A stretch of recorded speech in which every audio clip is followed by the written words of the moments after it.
Le passage d'aujourd'hui est 1 Pierre 3, versets 1 à 7. Lisons ensemble. Femmes, soyez de même soumises à vos maris, afin que, si quelques-uns n'obéissent point à la parole, ils soient gagnés sans parole par la conduite de leurs femmes, en voyant votre manière de vivre chaste et réservée. Ayez, non cette parure extérieure qui consiste dans les cheveux tressés, les ornements d'or, ou les habits qu'on revêt, mais la parure intérieure est cachée dans le cœur, la pureté incorruptible d'un esprit doux et paisible, qui est d'un grand prix devant Dieu. Ainsi se paraient autrefois les saintes femmes, qui espéraient en Dieu, soumises à leur mari, comme Sarah, qui obéissait à Abraham et l'appelait son Seigneur. C'est d'elle que vous êtes devenues, les filles, en faisant ce qui est bien, sans vous laisser troubler par aucune crainte. Maris, montrez à votre tour de la sagesse dans vos rapports avec vos femmes, comme avec un sexe plus faible. Honorez-les, comme devant aussi hériter avec vous de la grâce de la vie. Qu'il en soit ainsi, afin que rien ne vienne faire obstacle à vos prières. Amen. Lorsque nous regardons l'histoire de la mission mondiale, y compris l'histoire de la mission dans notre propre pays, nous pouvons y trouver un point commun. Au début de la mission, les femmes avaient tendance à être beaucoup plus ouvertes à l'évangile que les hommes, et à y répondre plus rapidement. Il y a certainement plusieurs raisons à cela. Si nous pensons à la situation des femmes dans le passé, bien souvent, elles n'étaient pas reconnues comme des membres égaux de la société, comme les hommes. Beaucoup vivaient sans que la dignité et la valeur de l'être humain leur soient reconnues. Elles vivaient sous une oppression sociale, physique et psychologique. Dans une telle situation, lorsque ces femmes ont entendu l'évangile qui dit que toute personne a une valeur absolue en Dieu, lorsqu'elles ont entendu cette merveilleuse nouvelle de l'évangile en Jésus-Christ, et lorsqu'elles ont accueilli Dieu en Jésus, quelle liberté merveilleuse et quelle expérience du royaume de Dieu ont-elles dû connaître? À l'inverse, dans les sociétés du passé, au moment d'accepter l'évangile, les hommes avaient souvent beaucoup de privilèges et de péchés auxquels ils devaient renoncer. C'est pourquoi beaucoup fermèrent leur cœur à cet évangile et demeuraient endurcis. Ainsi, lorsqu'au sein d'une famille l'épouse croyait en Jésus la première et devenait chrétienne, il y avait certainement des cas où des conflits apparaissaient dans le foyer. Quand une personne croit en Jésus et naît de nouveau, les priorités de sa vie changent. Quand une personne naît de nouveau, la priorité de sa vie devient Dieu. Une priorité absolue apparaît. Et celui qu'elle aime le plus change aussi. Pour le chrétien né de nouveau, celui qui est le plus aimé, c'est Jésus-Christ. Puisque la priorité de la vie et celui qui est aimé par-dessus tout changent ainsi, il y avait clairement aussi un changement dans la manière de vivre, venant d'une transformation fondamentale du cœur. Du point de vue d'un mari non-croyant, ces changements chez son épouse pouvaient être inconfortables. C'est dans cette situation, au sein de la relation avec un mari non-croyant, que commence la parole d'aujourd'hui. Lisons ensemble les versets 1 et 2. Femmes, soyez de même soumises à vos maris, afin que, si quelques-uns n'obéissent point à la parole, ils soient gagnés sans parole par la conduite de leurs femmes, en voyant votre manière de vivre chaste et réservée. Amen.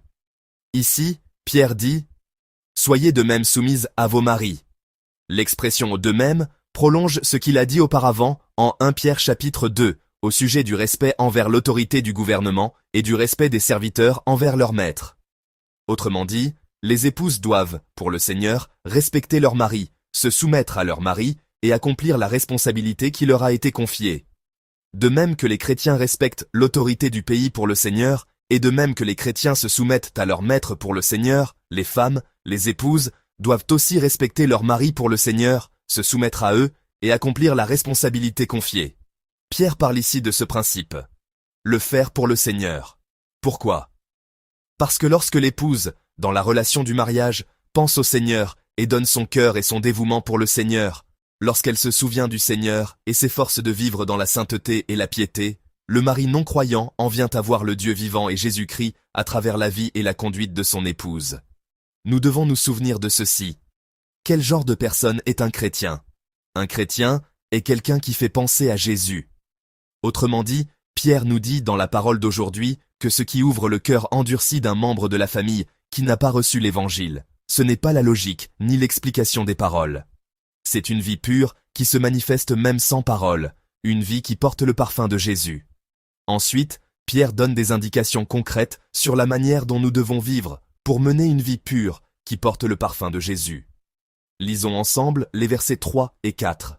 Ayez, non cette parure extérieure qui consiste dans les cheveux tressés, les ornements d'or, ou les habits qu'on revêt, mais la parure intérieure est cachée dans le cœur, la pureté incorruptible d'un esprit doux et paisible, qui est d'un grand prix devant Dieu. Amen. Ici, l'apôtre distingue clairement ce qu'il ne faut pas faire et ce qu'il faut faire. D'abord, il dit d'éviter l'excès de parure extérieure. Ensuite, il dit d'orner la personne intérieure. Ce qu'il ne faut pas faire, c'est exagérer dans l'ornement de l'apparence extérieure. Ce qu'il faut faire, c'est orner la personne intérieure. Pourquoi cela? Parce que si nous dépensons trop de temps et d'argent pour embellir notre apparence, cela peut aussi être le signe que l'intérieur est vide. Ainsi, si ma bouche dit que je crois en Jésus, mais que je vis comme les gens du monde, attaché au luxe, à la vanité et à une préoccupation excessive pour l'apparence, alors mon conjoint, en me regardant, pourra mépriser la puissance de l'Évangile. C'est pourquoi Pierre dit au verset 4 que nous ne devons pas être trop préoccupés par l'ornement de l'être extérieur. Nous devons plutôt consacrer réellement ce temps et ces efforts à orner notre personne intérieure. Autrement dit, pour la maturité de notre spiritualité et de notre caractère, nous devons nous efforcer de vivre en communion avec Dieu et de vivre dans la piété devant Dieu. Cela doit devenir notre préoccupation principale. Car lorsque nous vivons ainsi, lorsque nous nous efforçons d'orner notre personne intérieure, de vivre en communion avec Dieu et de vivre dans la piété devant lui, alors, à travers cette vie, se révèle la puissance et l'attrait de l'Évangile, que les paroles seules ne pourront jamais imiter, à travers une vie pieuse et belle. Autrement dit, Pierre nous dit de ne pas nous attacher à ce qui se corrompra, mais de nous attacher à ce qui ne se corrompt pas. L'apparence et les ornements extérieurs finiront par disparaître et se corrompre. Mais le caractère et la spiritualité qui mûrissent devant Dieu sont éternels, même dans le royaume de Dieu. C'est pourquoi Pierre nous dit clairement de vivre en nous attachant non pas à ce qui se corrompt, mais à ce qui ne se corrompt pas. Car d'une telle vie vient le parfum du royaume éternel de Dieu, le parfum de Jésus. Dans le verset suivant, le verset 7, Pierre s'adresse maintenant aux maris. Lisons ensemble le verset 7. Maris, montrez à votre tour de la sagesse dans vos rapports avec vos femmes, comme avec un sexe plus faible. Honorez-les comme devant aussi hériter avec vous de la grâce de la vie. Qu'il en soit ainsi, afin que rien ne vienne faire obstacle à vos prières. Amen. L'expression à laquelle nous devons prêter attention dans cette parole est « avec sagesse » ou « selon la connaissance ». De quelle connaissance s'agit-il? Il ne s'agit pas de la connaissance du monde, mais de la connaissance de l'Évangile. La connaissance de l'Évangile, c'est la connaissance par laquelle, à travers l'Évangile, nos yeux s'ouvrent de nouveau sur Dieu et sur le royaume de Dieu. C'est la connaissance spirituelle qui sait qui est Dieu, quel être est l'être humain en Dieu, et quelle gloire future nous attend en Dieu. Pierre dit maintenant aux maris de traiter la personne la plus proche d'eux, leur épouse, avec cette connaissance de l'Évangile. Au verset 7, l'expression « plus faible » peut signifier que l'épouse est physiquement plus faible que le mari, mais elle peut aussi parler d'une faiblesse sociale et structurelle. Aujourd'hui, la situation a changé, et il existe des cas où le mari est plus faible que l'épouse, physiquement ou socialement. Cette expression peut donc être comprise comme un principe de l'Évangile qui nous enseigne comment traiter la personne plus faible dans notre foyer. La parole du verset 7 nous parle clairement. Nous devons traiter notre conjoint selon la connaissance de l'Évangile. Nous devons suivre la connaissance de l'Évangile. Du point de vue de l'Évangile, même si une personne paraît humainement faible, elle est précieuse au prix de la vie de Jésus. Elle possède une valeur absolue. Nous devons nous souvenir qu'elle héritera avec nous de la grâce de la vie, c'est-à-dire du royaume éternel de Dieu.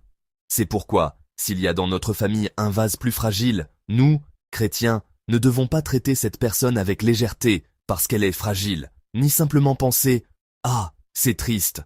Nous devons pouvoir la voir du point de vue de Dieu, selon la connaissance de l'Évangile. Autrement dit, nous devons ressembler au cœur du Seigneur, l'honorer davantage et l'embrasser avec amour. Car lorsque nous l'accueillons avec amour et l'honorons davantage selon la connaissance de l'Évangile, des œuvres de vie et de restauration se produisent là. Enfin, l'apôtre Pierre nous donne une raison très importante, pour laquelle nous devons honorer et prendre soin du vase plus fragile dans la famille. À la fin du verset 7, il dit « Afin que rien ne vienne faire obstacle à vos prières ». Cette parole est un avertissement solennel. Quand il y a dans le foyer un vase plus fragile, un membre plus fragile, si nous le méprisons et le traitons avec négligence, Dieu ne reçoit pas l'adoration et la prière de celui qui méprise et traite cette personne avec négligence. Autrement dit, Dieu ne regarde pas seulement notre apparence dans l'Église, ni seulement notre attitude lorsque nous venons à l'Église. Dieu voit clairement, de ses propres yeux, comment nous traitons notre famille dans le foyer, comment nous traitons les membres de notre maison, la famille qu'il nous a confiée, et avec quelle dignité nous les traitons selon la connaissance de l'Évangile. Ainsi, le lieu où notre piété se révèle vraiment n'est pas seulement l'Église. Nous ne devons pas vivre pieusement seulement à l'Église. La véritable force de ma foi se révèle dans la manière dont je traite mon conjoint et mes enfants à la maison. Dieu voit cela. Chers saints, aujourd'hui nous avons partagé au sujet de la vie familiale du chrétien. Pierre a exhorté séparément les épouses et les maris.